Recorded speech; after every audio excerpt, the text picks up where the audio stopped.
wala kanya pasabdi, walay panahon nga gipasabdan ka sa Dios igsoon. Dugay na panahon nga gitawag ka sa Ginoo pa nang bungol-bungol ka lang. Ang Dios nahigugma kanimo og nagatiman. Unsa man ang kabalaka nga naa nimo karon, itugyan sa Dios nga nagingon siya, ako ang Dios nga nagatiman kanimo. Ingon anak ka kabilinhon na tubangan sa Dios igsoon, bililhon ka tubangan kaniyang anuman. Iya kang gipakamatyan dito sa cross. Ayang balaang dugo iyang gipaagas tungod og alang lamang kanimo. Tungod kay kihigugma ka sa Dios, wala kanya pasabdi, walay panahon nga gipasabdan ka sa Dios igsoon. Ngano nagaginhawa pa ka until now? Tungod kay kihigugma gipangga ka sa Ginoo.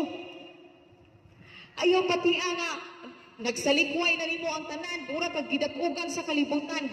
Timan nga dunay Dios sa gatiman nimo, matabangon nimo kada adlaw sa imo ang kinabuhi. Ang Dios naghatag nimo libreng gininhawa. Pasalamati ang buhi nga Dios niya na igsuon.